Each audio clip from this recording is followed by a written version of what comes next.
राधे दोस्तों, आज हम सुनेंगे सत्यनारायण व्रत कथा। श्री सत्यनारायण व्रत कथा हिंदू धर्म की एक बेहद पवित्र और लोकप्रिय कथा है, जिसका उल्लेख स्कंद पुराण के रेवा खंड में मिलता है। यह व्रत भगवान विष्णु सत्यनारायण रूप को समर्पित है और इसे करने से सुख, समृद्धि, शांति और मोक्ष की प्राप्ति होती है। संवाद नैमिषारण्य तीर्थ में सौनक आदि ऋषियों ने सूत जी से पूछा कि कलयुग में मनुष्यों के कष्ट दूर करने का क्या उपाय है। नारद जी की चिंता सूत जी ने बताया कि यही प्रश्न देवर्षि नारद ने भगवान विष्णु से पूछा था। भगवान विष्णु ने कहा, श्री हरि ने बताया कि जो व्यक्ति श्रद्धा भाव से सत्यनारायण व्रत करेगा उसे सांसारिक सुख और अंत में मोक्ष मिलेगा। दरिद्र ब्राह्मण कभी नगरी के एक वृद्ध गरीब भूखा ब्राह्मण सतानंद भटकता था। भगवान विष्णु ने वृद्ध ब्राह्मण का रूप धरकर उसे इस व्रत की विधि बताई। व्रत करने से ब्राह्मण धनवान हो गया। उस ब्राह्मण के घर एक बूढ़ा लकड़हारा आया। व्रत की महिमा जानकर उसने भी अगले दिन लकड़ियों से मिले धन से व्रत किया और सुखी जीवन बिताया। संतान की मन्नत उल्लकामुख नाम के राजा और एक साधु नामक वैश्य ने संतान प्राप्ति के लिए सत्यनारायण भगवान का व्रत करने का संकल्प लिया। संकल्प भूलना साधु वैश्य के घर कन्या कलावती का जन्म हुआ, लेकिन वह अपना संकल्प भूल गया। पुत्री के विवाह के बाद भी उसने व्रत नहीं किया, जिससे भगवान रुष्ट हो गए। संकट वैश्य और उसका दामाद व्यापार के लिए रत्नपुर गए, जहां राजा चंद्रकेतु के राज्य में उन पर चोरी का झूठा आरोप लगा और वे जेल चले गए। घर पर चोरों ने उनका सारा धन लूट लिया। कलावती का व्रत वैश्य की पत्नी लीलावती और पुत्री कलावती ने एक ब्राह्मण के घर इस व्रत को देखा और स्वयं भी भगवान का पूजन किया।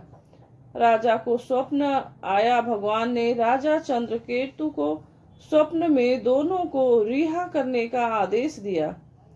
वैश्य और दामाद को धन लेकर विदा किया गया। नाव पर लौटते समय भगवान ने दंडी स्वामी का रूप धरकर वैश्य से पूछा कि नाव में क्या है। वैश्य ने झूठ बोला कि लता और पत्ते हैं। भगवान के तथास्तु कहते ही धन पत्तों में बदल गया। वैश्य ने क्षमा मांगी तो धन वापस मिला।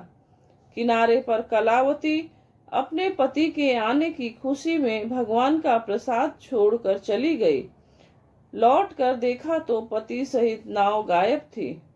अपनी भूल का एहसास होने पर उसने रोते हुए प्रसाद ग्रहण किया, जिसके बाद भगवान की कृपा से पति और नाव सुरक्षित लौट आए। राजा दुगंध्वज ने वन में गोप बालकों को सत्यनारायण भगवान का पूजन करते देखा, लेकिन अहंकार वश न तो भगवान को प्रणाम किया और न ही उनका दिया प्रसाद लिया। इस अपमान के कारण राजा के 100 पुत्र मर गए और सारा धन धान्य नष्ट हो गया। राजा को अपनी गलती का एहसास हुआ। वह वापस वन में गया, ग्वालों के साथ प्रसाद खाया और सब कुछ ठीक हो गया। अंत में राजा को मोक्ष मिला। कथा को संपूर्ण करने के लिए प्रसाद विशेष सामग्रियों की आवश्यकता होती है। सत्यनारायण पूजा में प्रसाद नैवेद्य पंचामृत, दूध, दही, घी, शक्कर, शहद, गंगा जल, केला, तुलसी दल मिलाकर बनता है। भोग में गेहूं के आटे को घी में भूनकर चीनी और केला मिलाकर बनाया जाता है। केले के खंभे का मंडप बनाया जाता है। कलश, आम के पत्ते, पंचरत्न, जनेऊ और फल फूल। यह कथा विशेष रूप से पूर्णिमा अमावस्या को बृहस्पति या किसी भी शुभ कार्य में गृह प्रवेश, विवाह के अवसर पर की जाती है। यह पूजा के अंत में भगवान श्री सत्यनारायण की आरती किया जाता है। यह कथा दोस्तों यही समाप्त होती है। अगर आपको यह कथा पसंद आती है तो लाइक कमेंट करिए, चैनल को सब्सक्राइब करिए, शेयर करिए, कमेंट में जय श्री सत्यनारायण भगवान की जय लिखना ना भूले। राधे राधे दोस्तों।